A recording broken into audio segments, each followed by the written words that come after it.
Hi friends, welcome to బిన్వి mum recipes.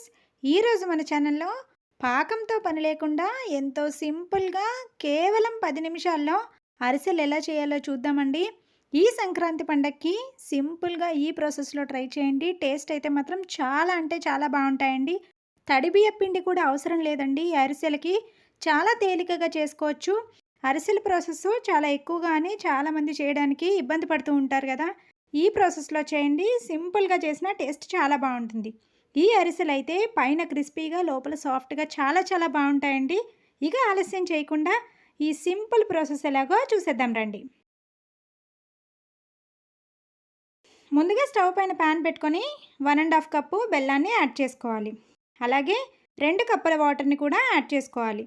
మీరు ఏ కప్పుతో అయితే మెజర్ చేయాలనుకుంటున్నారో అదే కప్పుతో అన్నీ కూడా ఇంగ్రీడియంట్స్ని తీసుకోండి.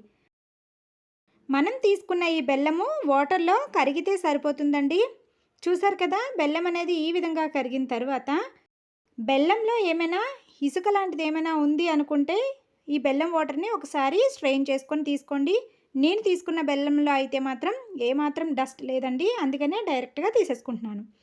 తర్వాత దీనిలోకి ఒక 2 స్పూన్ల నెయ్యి, అలాగే ఫ్రెష్గా దంచి పెట్టుకున్న ఇలాచీ పొడిని కూడా యాడ్ చేసుకోవాలి. చూసారు కదండి, వాటర్ ఇలాగా బాయిల్ అవుతున్నప్పుడు స్టవ్ ఆఫ్ చేసేసుకొని 1 కప్పు గోధుమ పిండి, అలాగే 1 కప్పు పొడి బియ్యం పిండిని యాడ్ చేసుకోవాలి. మనం ఏ కప్పుతో అయితే బెల్లం వాటర్ తీసుకున్నామో అదే కప్పుతో యాడ్ చేసుకోండి.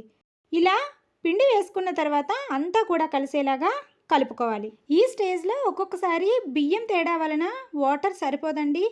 అలా అయినట్లయితే మాత్రం ఒక 1/2 కప్పు వేడి నీళ్ళు మరిగించుకొని పక్కన పెట్టుకోండి. ఆ 1/2 కప్పు వాటర్ని యాడ్ చేసుకొని చూసారు కదా, వీడియోలో చూపించిన కన్సిస్టెన్సీలో ఉండలేం లేకుండా అంతా చక్కగా కలుపుకోవాలి. పిండి మాత్రం ఏమాత్రం గట్టిగా ఉండకూడదండి, అందుకనే వాటర్ సరిపోతే కొద్దిగా వేడి నీళ్ళు మాత్రమే వేసుకొని ఈ కన్సిస్టెన్సీలో కలుపుకోండి. మనం చేతికి కాస్త నెయ్యిని అప్లై చేసుకొని పిండి ముద్దను తీసుకుంటే వీడియోలో చూపించినట్టుగా ఈ విధంగా సాఫ్ట్గా ఉండాలి. ఇలా అయితేనే మనం అరిసెలు చేసినప్పుడు చాలా సింపుల్గా చేసుకోవచ్చు. అలాగే అరిసెలు కూడా చక్కగా సాఫ్ట్గా వస్తాయి. ఈ విధంగా అంతా చక్కగా కలుపుకున్న తర్వాత దీనిపైన మూత పెట్టి మాత్రమే పక్కన పెట్టుకోవాలి. ఇప్పుడు స్టవ్ పైన కడాయి పెట్టుకుని డీప్ ఫ్రైకి సరిపడా ఆయిల్ వేసుకొని హీట్ చేసుకోవాలి. మనం చేసుకునే అరిసెలకి పైన నువ్వులు అద్దుకుంటాం కదండి, కాబట్టి ఒక 1/2 కప్పు నువ్వులు తీసుకొని దానిలోకి ఒక 2 స్పూన్ల పాలను వేసుకొని ఈ విధంగా మిక్స్ చేసుకోవాలి.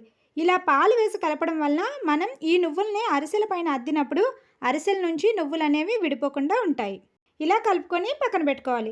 ఇప్పుడు ఒక ప్లాస్టిక్ కవర్ని తీసుకొని దానికి కాస్త ఆయిల్ని కానీ నెయ్యిని కానీ అప్లై చేసుకొని వీడియోలో చూపించినట్టుగా చిన్న పిండి ముద్దను తీసుకొని దానిని నువ్వుల్లో డిప్ చేసుకొని చక్కగా మనం అరిసెల్లాగా అద్దుకోవాలి.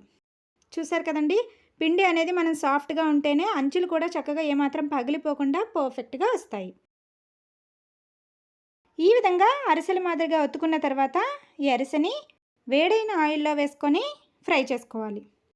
అరిసెలు ఎప్పుడైనా చేసినప్పుడు ఇలా ఆయిల్లో అరిసె వేసిన తర్వాత కడాయిలో ఆయిల్ మరుగుతూ ఉంటుంది కదండి, ఆ వేడైన ఆయిల్ని ఒక గరిటెతో అరిసె పైన వేస్తూ ఉంటే అరిసె అనేది చక్కగా పొంగుతూ వస్తుంది.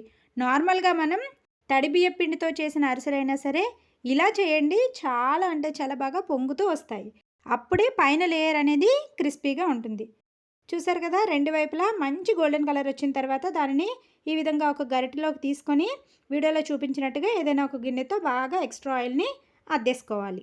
అంతే అండి. అదే మాదిరిగా మిగిలిన అరిసెల్ని కూడా వేసుకొని ఫ్రై చేసుకొని తీసుకోవాలి. నార్మల్గా అరిసెలు చేయాలంటే ఇద్దరు ఉండాలేమో, ఒకరు అరిసెలు వేస్తూ ఉంటే ఒకరు వెంటనే తీస్తూ ఉండాలనుకుంటారు కదా, అలా ఏం అవసరం లేదండి. ఒక్కరే చక్కగా ఈజీగా ఈ అరిసెలను అయితే చేసుకోవచ్చు. తప్పకుండా ఈ సంక్రాంతికి మాత్రం ఈ సింపుల్ ప్రాసెస్లో అరిసెల్ని ట్రై చేయండి. ట్రై చేసిన తర్వాత మాత్రం ఎలా వచ్చిందో కమెంట్లో కమెంట్ చేయడం అస్సలు మర్చిపోకండి. చూసారు కదండి, ప్రతి ఒక్కటి కూడా పొంగుతూ ఎంత చక్కగా వచ్చాయో. ఇంత సింపుల్గా చేసుకున్న టేస్ట్ అయితే చాలా బాగుంటుంది. అంతే అండి, ఎంతో టేస్టీగా ఉండే సంక్రాంతి స్పెషల్ పిండి వంటలు అరిసెలు అయితే రెడీ. తప్పకుండా ఈ ప్రాసెస్లో ట్రై చేసి టేస్ట్ ఎలా వచ్చిందో కమెంట్లో కమెంట్ చేయండి. ఇలాంటి మరెన్నో ఇంట్రెస్టింగ్ రెసిపీస్ కోసం ఛానల్ని సబ్స్క్రైబ్ చేసుకొని పక్కనే ఉన్న బెల్ ఐకాన్ హిట్ చేసేయండి. Thank you for watching.